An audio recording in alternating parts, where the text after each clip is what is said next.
Donc bonjour à tous et à toutes. Moi je suis Paul-Emmanuel Bidault donc de d'Astra.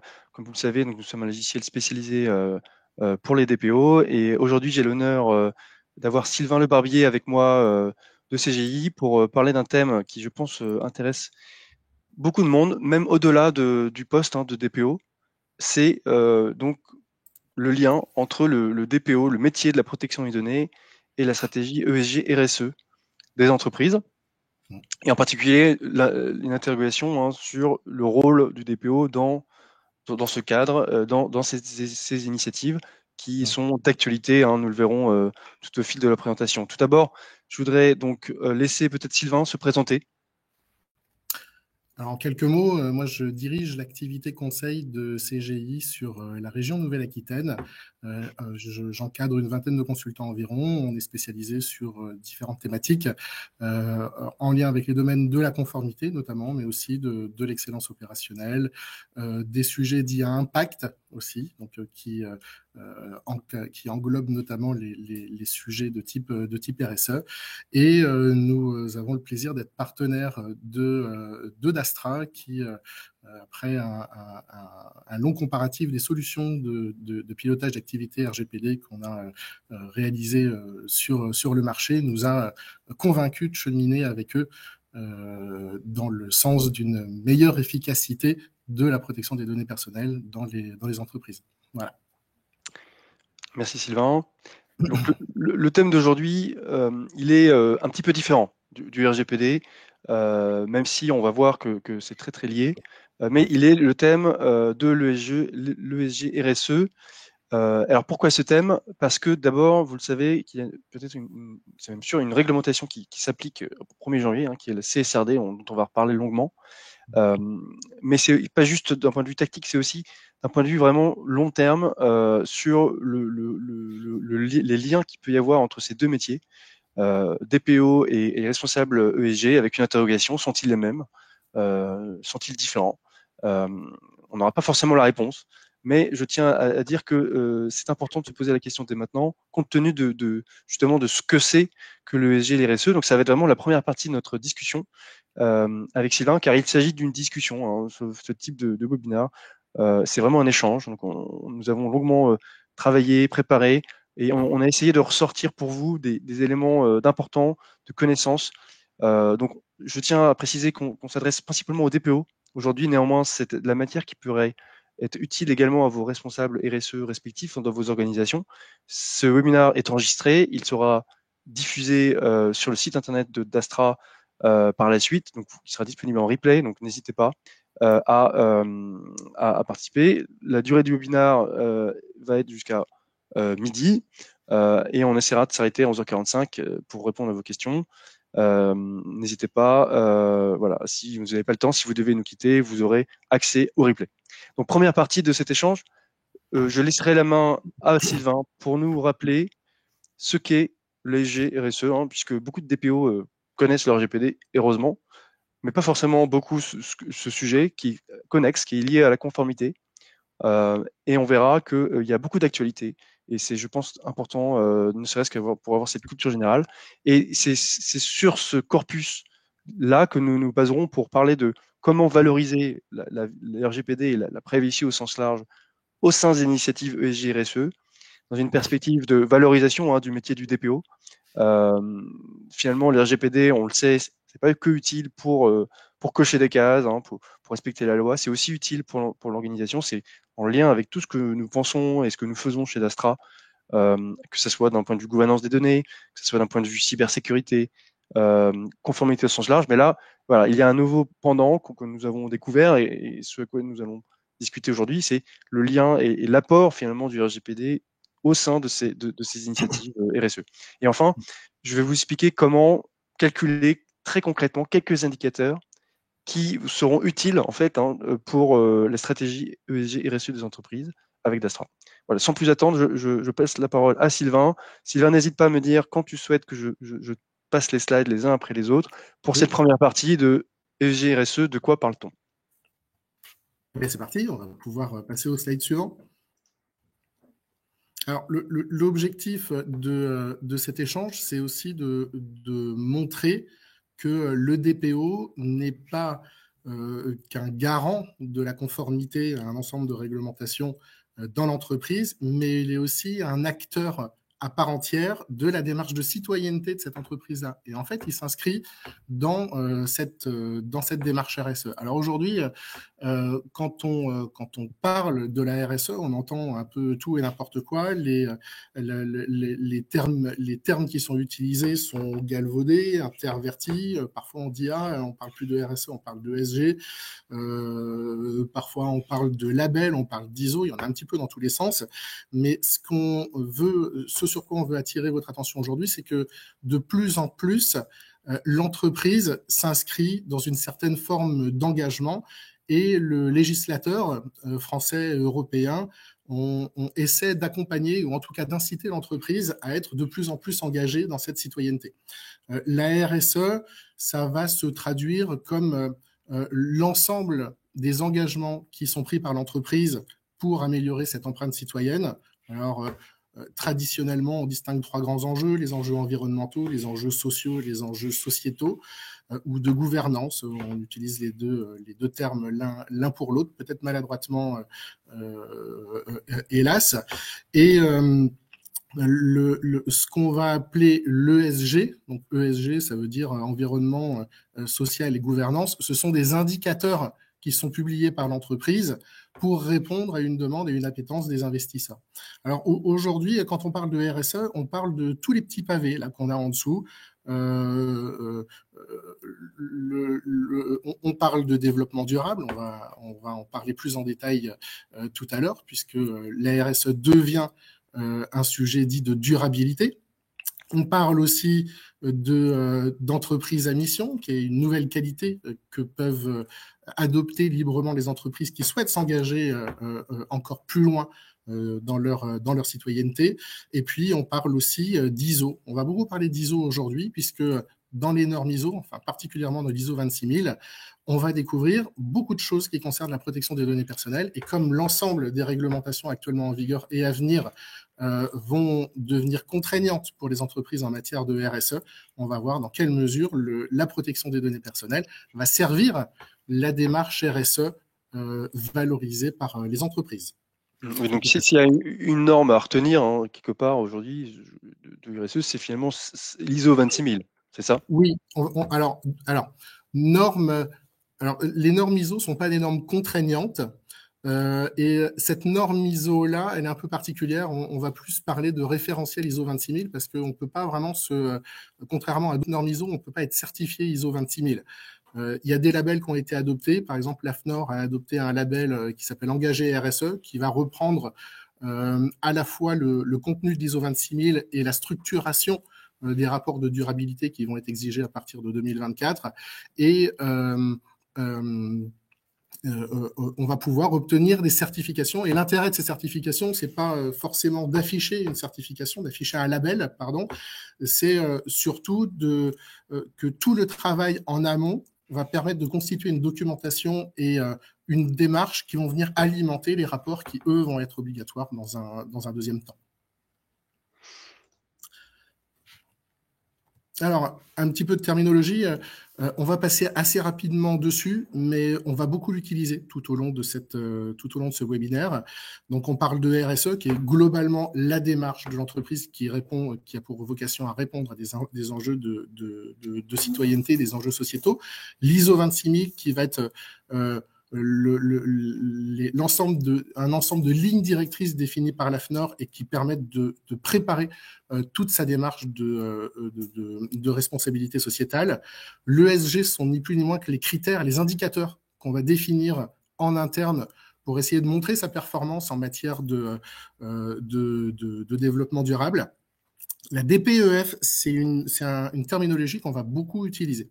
La DPEF, c'est la déclaration de performance extra-financière auquel on va dire un certain nombre d'entreprises sont soumises aujourd'hui. Il y a à peu près une dizaine de milliers d'entreprises qui sont soumises à cette obligation de déclaration.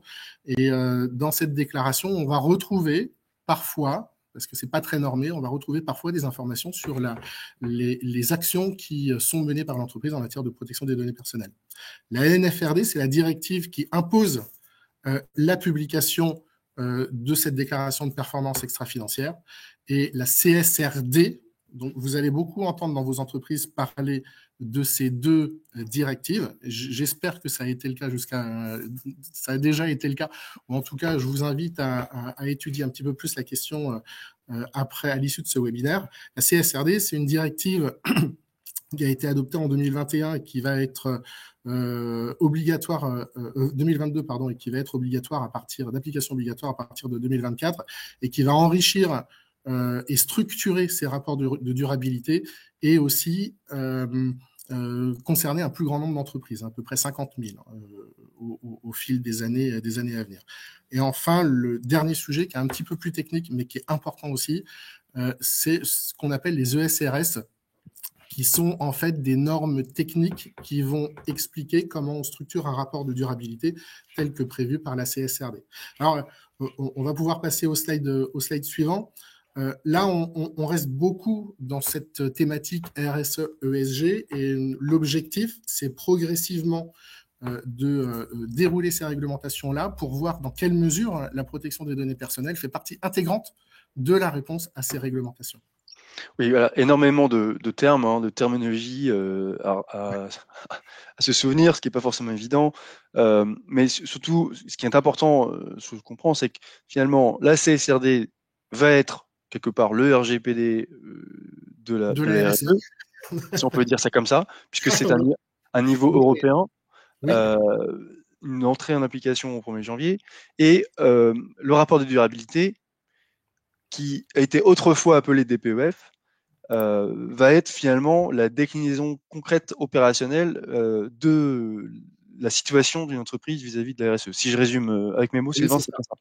Oui, c'est ça, exactement. Oui, donc en fait, concrètement, la question va être: quel est le rôle du DPO dans la construction de ce rapport de durabilité pour répondre aux obligations CSRD? Dans l'alimentation. Ouais, dans l'alimentation. Et encore, on parle là de certaines réglementations récentes qui sont intervenues sur le sujet de la RSE, mais en fait, la RSE, ça existe depuis déjà un moment.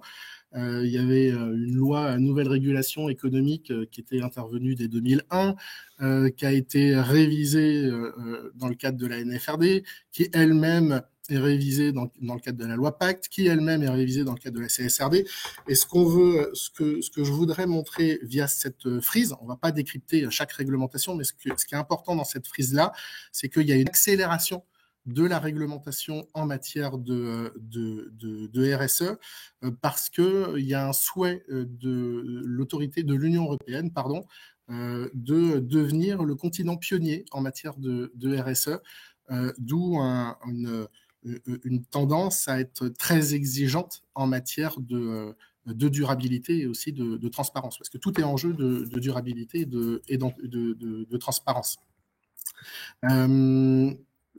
Cette CSRD, donc, qui va arriver qui va entrer en vigueur en janvier 2024, va concerner à terme environ 50 000 entreprises. Et une des exigences, voilà, alors on arrive exactement au bon endroit, puisque une des exigences est de publier ce qu'on appelle un rapport de durabilité. Alors, la RSE peut apparaître comme quelque chose de contraignant, mais en fait, elle n'est pas imposée stricto sensu. C'est-à-dire, il n'y a pas une réglementation qui dit vous devez mettre en œuvre des actions RSE, mais par contre, il y a tout un tas de réglementations qui disent vous devez publier des informations sur les actions que vous mettez en œuvre en matière de RSE, et les critères qui permettent de mesurer ce que vous faites, c'est ce qu'on va appeler les critères ESG. Donc c'est ça le paradoxe. Vous n'êtes pas obligé de faire de la RSE, mais vous devez quand même publier ce que vous faites en matière de RSE.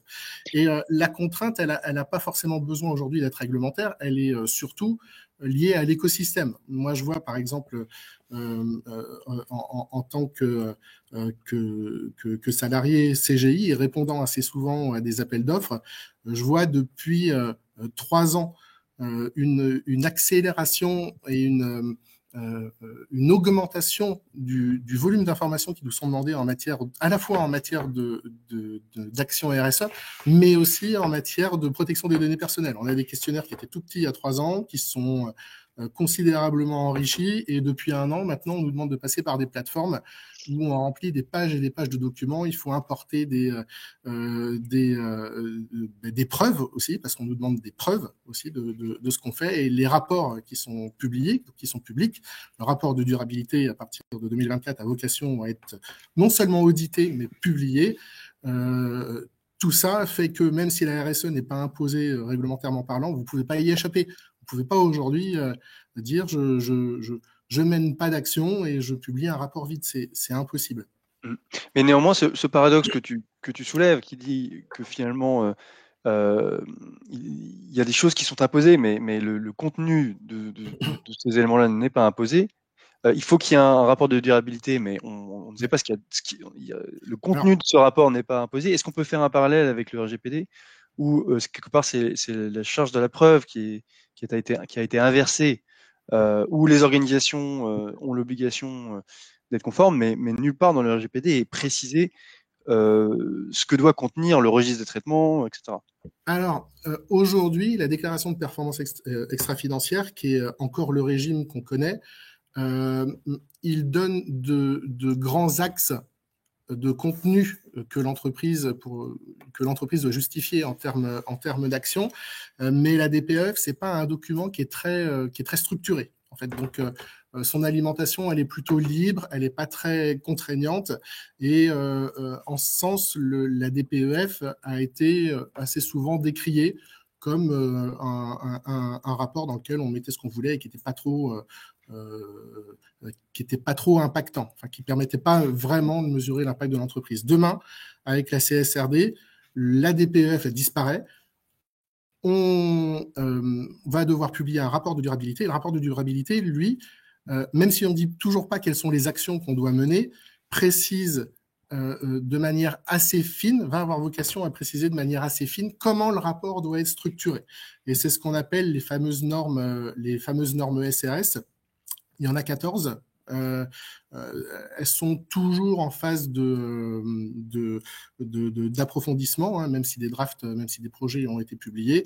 Et demain, toutes les entreprises en fait vont avoir le même format de rapport de durabilité. Donc, on sait ce qu'on va avoir comme rubrique dedans. On sait quelles sont les exigences aussi qui vont permettre aux entreprises de justifier l'atteinte de ces exigences-là. Mais après, libre aux entreprises de mener les actions qu'elles veulent et d'orienter leur stratégie RSE vers ce qui leur semble le plus significatif. Il y a 3 grandes thématiques. Il y a les enjeux environnementaux qui actuellement sont vraiment dans l'air du temps, qui sont mis en lumière par les médias surtout. Toutes les entreprises n'ont pas forcément d'enjeux environnementaux significatifs. Mais par contre, vous avez forcément des enjeux par rapport à la manière dont vous gérez vos fournisseurs, par rapport à la manière dont vous gérez l'égalité de traitement de vos salariés en interne. Et tous ces enjeux, qui sont des enjeux soit sociaux, soit sociétaux, vous pouvez largement y consacrer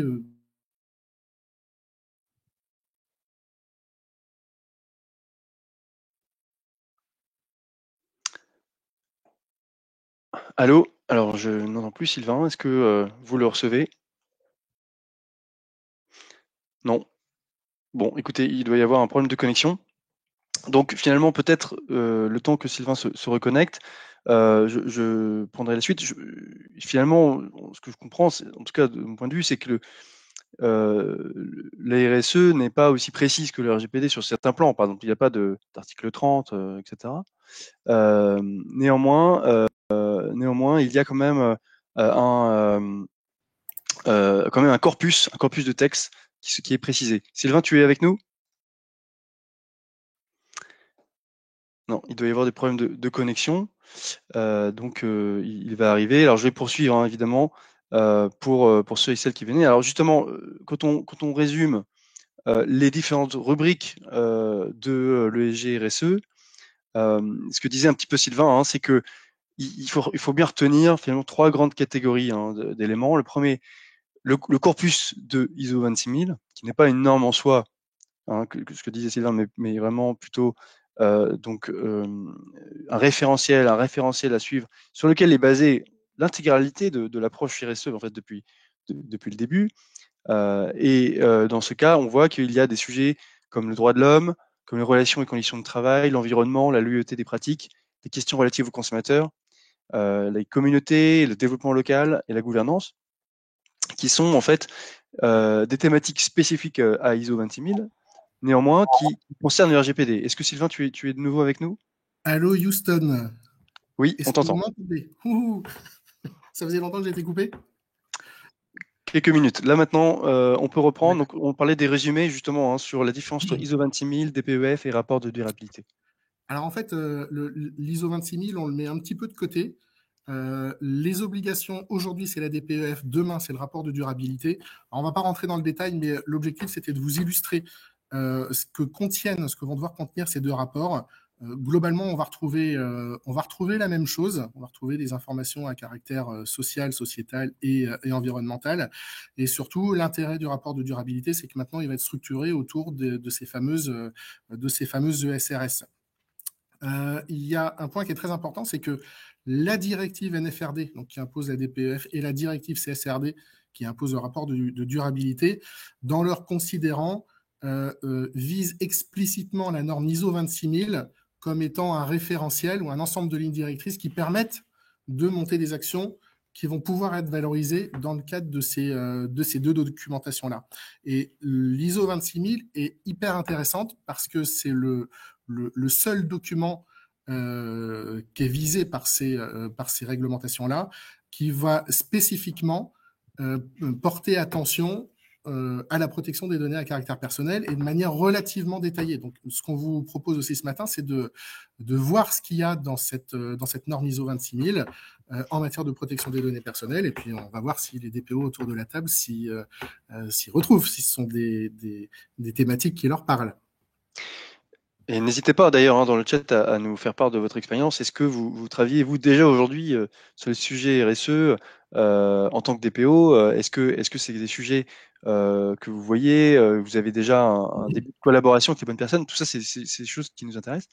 Mais ce qui est certain, c'est que quand on regarde l'historique, la complexité aussi du corpus réglementaire autour de la RSE, on s'étonne on ne peut pas s'étonner que ce soit des sujets séparés, en fait, parce qu'il y a quand même une grande complexité à la base. Néanmoins, on va vers une simplification très importante grâce à l'Europe, grâce au rapport de durabilité.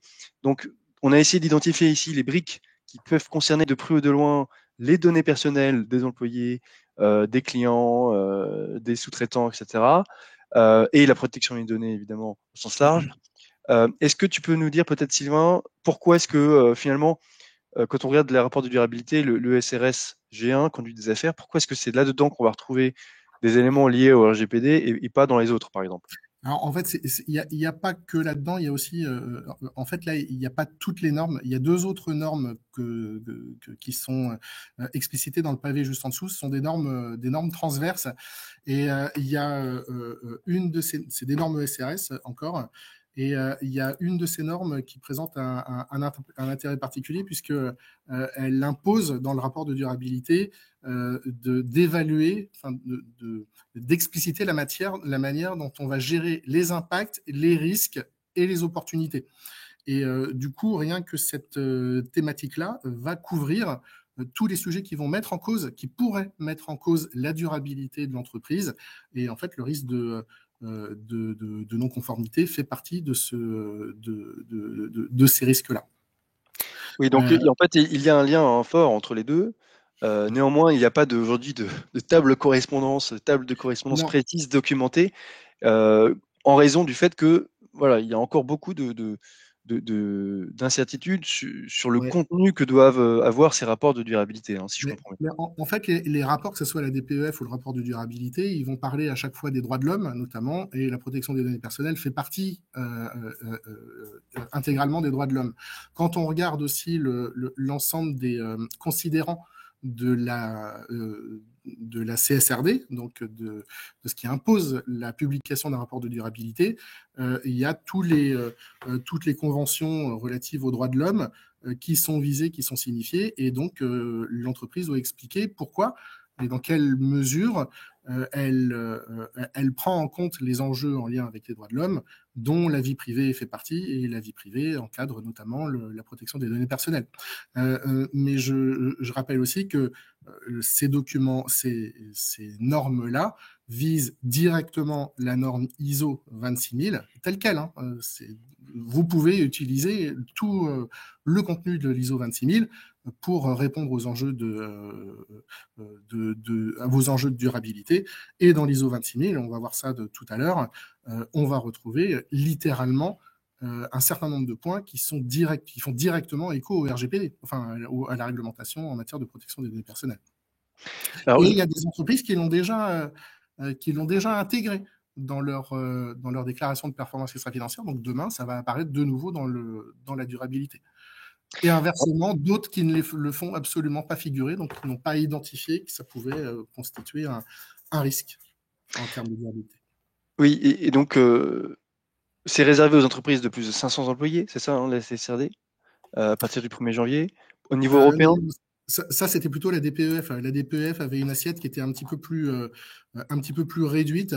Aujourd'hui, on est sur les entreprises cotées en bourse, les entreprises non cotées qui atteignent un seuil de salariés d'au moins 250 personnes. Et puis, il y a aussi les petites entreprises cotées en bourse qui répondent à 2 critères parmi 3. Et dans ces critères de mémoire, il doit y avoir 700 000 euros de chiffre d'affaires, 250 salariés, et puis le dernier qui concerne le bilan, je me souviens plus du critère exactement, mais l'assiette le nombre d'entreprises concernées par la CSRD, si on devait retenir principalement le critère de salariés, on est à 250 contre 500 dans le régime de la DPEF.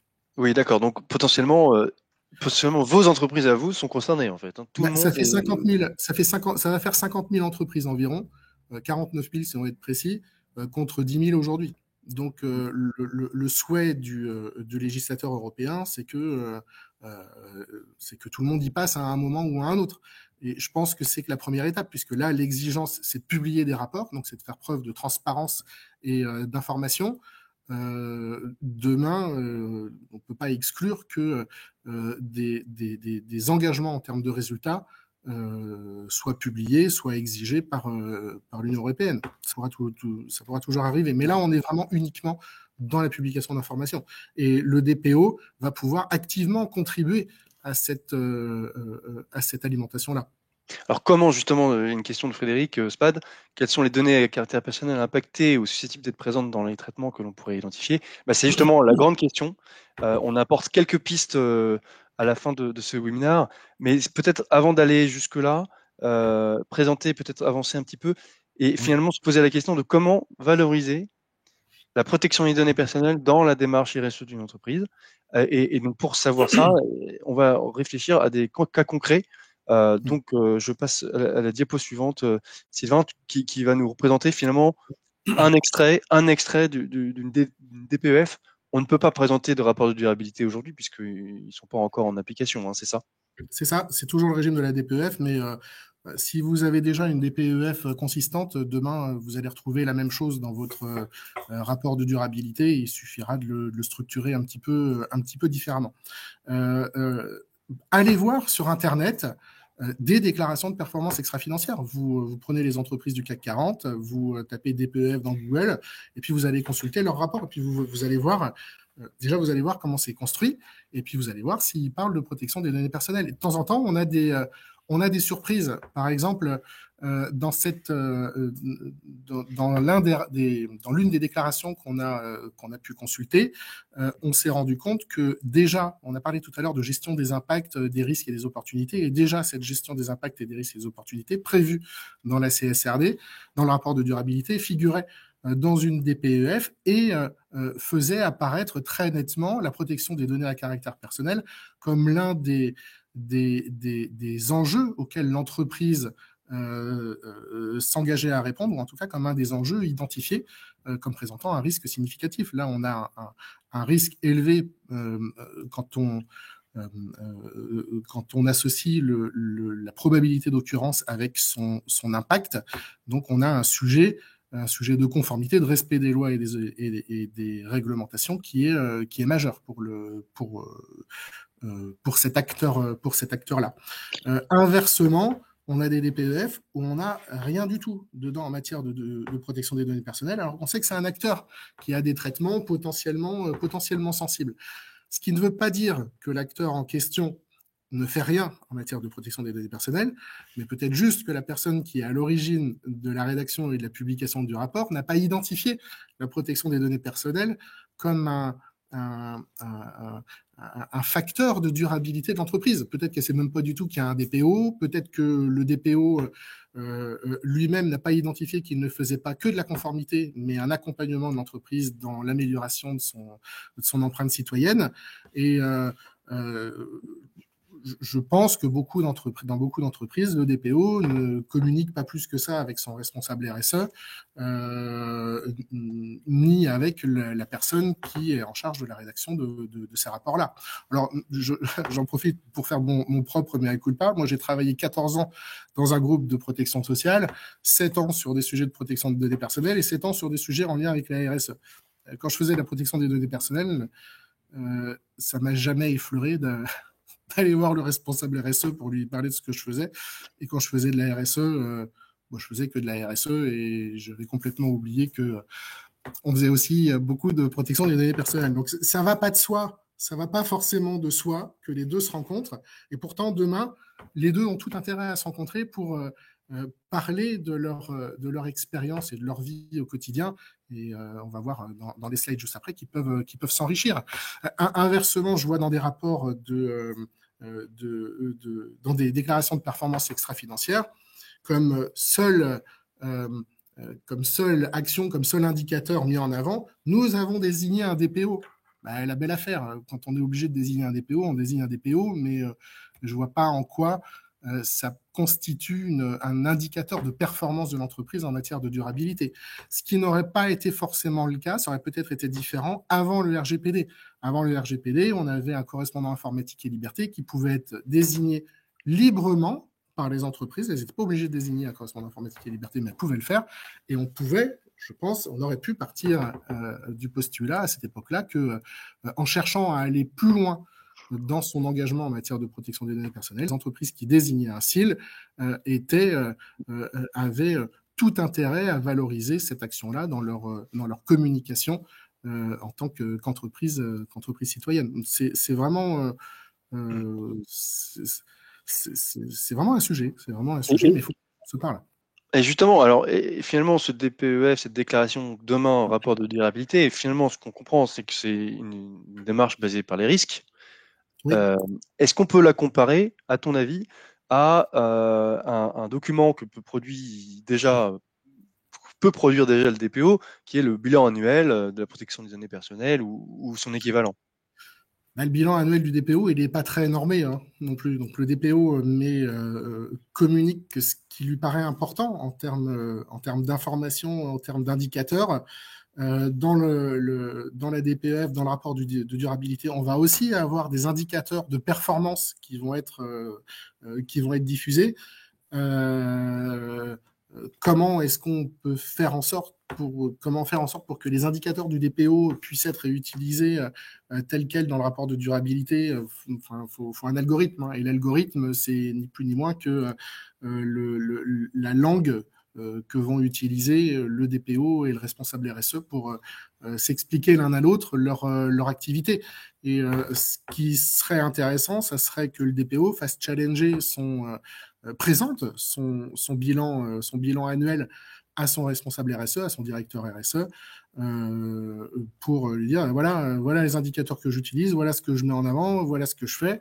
Et peut-être que le responsable RSE va lui expliquer que ces indicateurs, soit il pourrait peut-être en utiliser d'autres, soit ils sont intéressants mais ils ne sont pas correctement mesurés, parce que c'est bien de définir des indicateurs, ce qui n'est pas facile en soi, mais les mesurer, c'est encore moins facile. Et on parle beaucoup d'indicateurs de performance. Quand vous parlez de performance, vous parlez de résultats. Quand vous parlez de résultats, vous fixez des objectifs. Comment est-ce qu'on se fixe des objectifs d'une année sur l'autre? Est-ce qu'on s'engage juste à respecter au mieux la loi? Est-ce qu'on s'engage à aller plus loin? Est-ce qu'on s'engage à faire des choses qui ne sont pas prévues dans la réglementation, mais qui serviraient la cause en matière de protection des données personnelles? euh, euh, Mm. c'est difficile Et de répondre à ta question. Les bilans, ils sont tous hétéroclites et aujourd'hui, les DPEF, elles sont toutes hétéroclites aussi. Donc, les rapports de durabilité vont être structurés, mais les bilans, Mm. Et effectivement, nous, c'est ce qu'on voit aussi, hein, et je pense que c'est une situation malheureusement trop courante. Et donc, justement, l'intérêt, et peut-être ce que vous pouvez ressortir déjà de ce webinaire, avant d'aller dans le détail des indicateurs potentiels, mais c'est déjà de peut-être faire converger, hein, dans la ouais, mesure du possible, ces bilans, puisqu'on voit bien que c'est des choses qui sont intimement liées.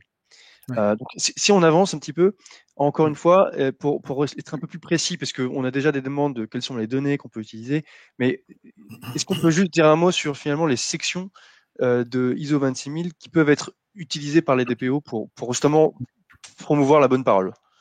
Votre responsable RSE sera peut-être celui qui vous parlera le mieux de l'ISO 26000. Et ce qui peut être intéressant, c'est que vous le croisiez au détour d'un café et que vous lui disiez, alors, au fait, dans l'ISO 26000, qu'est-ce qui est prévu en matière de protection des données personnelles? Juste pour rire, hein, juste pour voir comment il réagit, et juste pour voir s'il est au courant que dans l'ISO 26000, il y a une rubrique dédiée à la donnée personnelle, à la protection des données personnelles. Et en fait, il y a deux rubriques dans cette norme-là. Il y a 8 thématiques, et dans ces thématiques, il y a, on va retrouver des lignes directrices, et parmi ces lignes directrices, eh ben, il y en a une qui concerne les relations et conditions de travail, alors qui est relativement générale, hein, et qui précise qu'il convient que l'organisation protège les données personnelles des employés et leur vie privée. Bon, débrouillez-vous avec ça. Je pense que le DPO n'aura pas de difficulté à expliquer tout ce qui s'est passé dans l'année pour protéger les salariés, que ce soit en analysant un nouveau projet qui va avoir un impact sur la manière dont la formation est gérée, dont les demandes particulières liées à la vie courante du contrat RH sont adressées à la DRH, etc. Il y a beaucoup de sujets, hein, et je pense que le DPO maîtrise. Mais ce qui est super intéressant aussi, c'est en dessous, il y a une ligne directrice relative aux questions relatives aux consommateurs, protection des données et de la vie privée des consommateurs. Et en fait, ce qu'on retrouve dans cette rubrique-là, alors j'ai reformulé chaque phrase pour pas faire un copier-coller de la norme, qui est protégée par un copyright. Il ne faut pas aller la télécharger sur Internet, mais demandez à votre responsable RSE de vous la présenter. Et dedans, qu'est-ce qu'on trouve dans cette rubrique? On attend des entreprises qu'elles appliquent le principe de minimisation des données en ne collectant que les informations indispensables, obtenir un consentement éclairé et volontaire, que l'accès aux services ne soit pas conditionné à l'acceptation d'une utilisation abusive de ces données, moyens légaux, de demande d'accès, suppression, rectification des données. Donc, tout ce que vous voyez là, je pense qu'il n'y a pas un seul DPO autour de la table à qui ça ne va pas parler. Je pense que chaque ligne, un DPO est capable de dire ben oui, je fais ça, c'est mon quotidien. C'est mon quotidien et je le valorise à la fin de l'année dans mon bilan que je présente à mon responsable des traitements ou à un comité de direction ou à un ensemble de personnes que j'ai identifié comme étant partie prenante à la démarche de protection des données personnelles. Et oups, j'ai jamais pensé à mettre le responsable RSE autour de la table. C'est dommage parce que c'est peut-être un des premiers concernés par ces sujets. Il serait peut-être ravi de s'emparer de votre rapport qui répond à ses propres enjeux et qui va s'empresser de valoriser dans son rapport de durabilité. Hein. Voilà ce qu'on trouve dans l'ISO 26000. On parle de vous. Cher DPO, on parle de vous. On parle de vous et je pense que ces exigences-là sont insuffisamment évoquées, précisées dans les rapports. Est-ce que la difficulté rencontrée aujourd'hui, puisqu'on voit bien, le constat, il est sans appel, hein, personne aujourd'hui ne collabore entre les DPO et les responsables RSE. Donc ça Ça peut arriver. doit arriver, mais je suis pas sûr que la pratique soit courante. Est-ce que finalement ces difficultés ne sont pas liées au fait que, comme toujours avec les textes de référence, il faut interpréter, hein, et donc en l'occurrence, il convient que l'organisation protège les données personnelles des employés et leur vie privée. comme tu disais très bien tout à l'heure, bah, qu'est-ce qu'on fait avec ça concrètement? Ouais, Demain, quelle action je dois prendre? Quels indicateurs je remonte? Donc ça fait une transition parfaite avec la slide suivante. C'est ouais, ouais. finalement, par rapport à tout ça, on se rend compte qu'il y a des choses très classiques qui couvrent en fait tout le champ du RGPD, que ce soit sur les registres des traitements. Mmh. Là, par exemple, on voit qu'elle puisse justifier des modalités d'exploitation de ces données. Mmh. On parle du consentement, qui est pas lié au RGPD strictement sensu, mais plutôt à la directive e-privacy ou aux recommandations de la CNIL. La personne puisse demander la suppression de la rectification, qu'on est dans les demandes de droit, que les Mmh. données soient protégées. Moi, j'ai vu aussi également passer